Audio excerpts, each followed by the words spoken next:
we talk about these people groups of people who are moving from Turkey to the European Union, Bulgaria, Greece, other places, there is this dilemma of what language to use.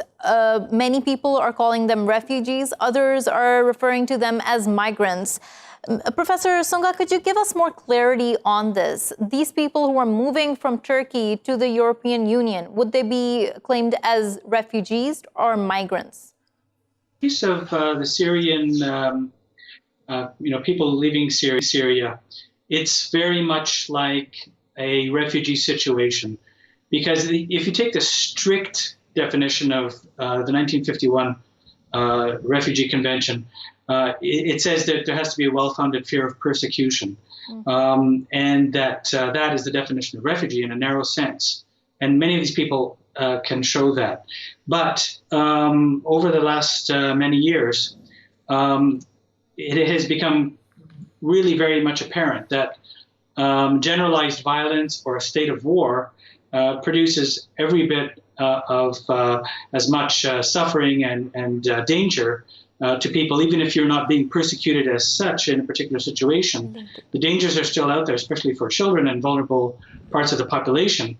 I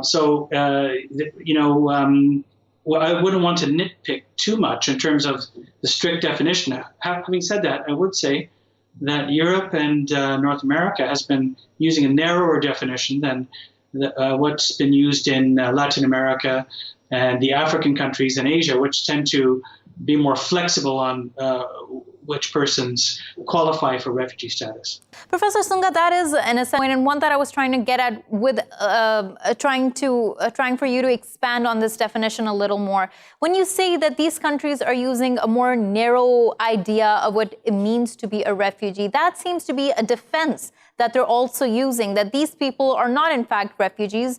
There is a choice involved in them moving towards Europe. Do you see that as the case there?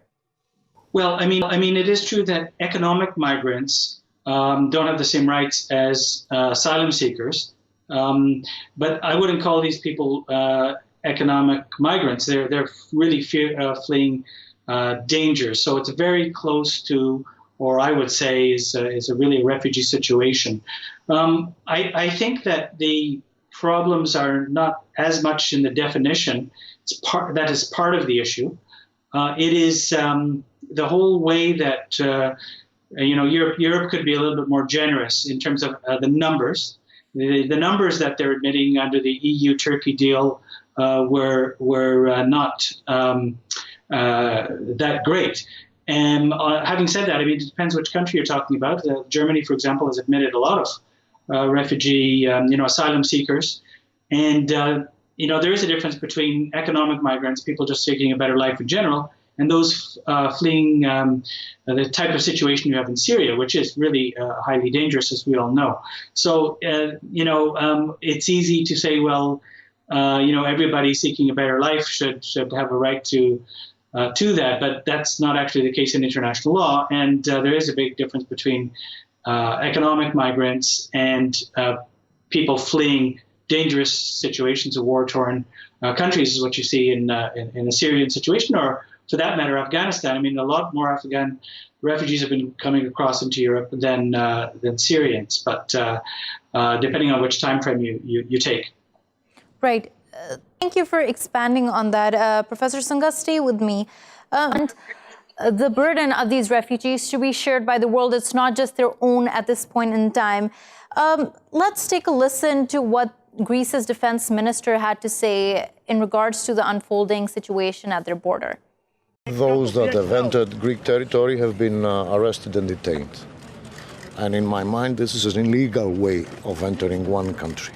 But it's clearly borders. It's clearly possible to get through. Professor Lyal Sunga, as we heard the Greece minister state, in his mind, this is an illegal way of entering their country. Also, what we've been seeing are footages where these people on boats in the sea are being attacked or being, in many ways, being punished for trying to even enter there. Now, Amnesty International, in juxtaposition of what the Greece minister had to say, said everyone has a right to seek asylum. Deporting people without due process could mean sending them back to the horrors of war or expose them to grave human rights violations. Now, trying to understand this situation here, on one hand, we try to put people in neat boxes saying they're refugees, they're migrants, but at the end of the day, they're trying to enter a place for safety.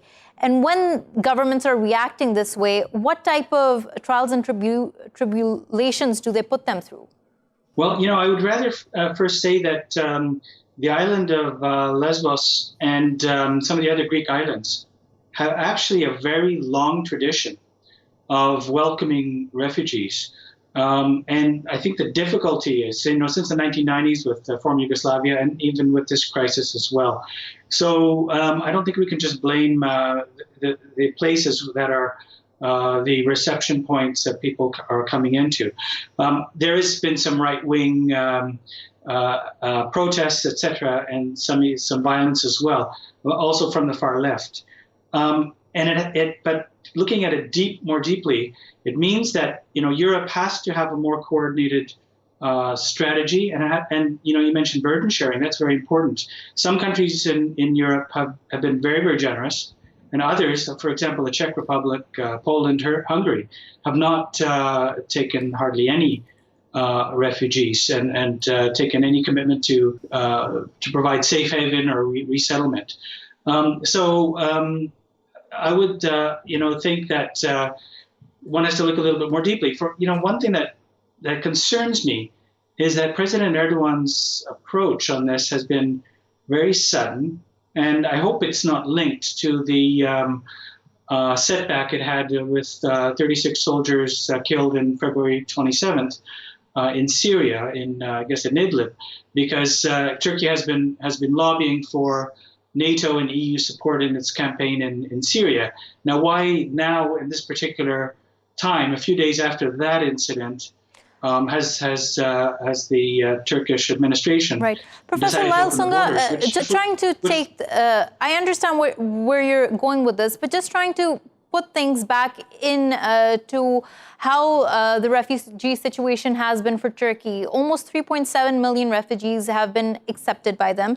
They have shouldered the burden of majority of these Syrian refugees. For any state to be able to move towards a better future, not just for their own country, but for those refugees alike, that's an enormous burden. Don't you feel like it is time for the world to shoulder this burden? Oh, there's no doubt about that. And by the way, I would often think that,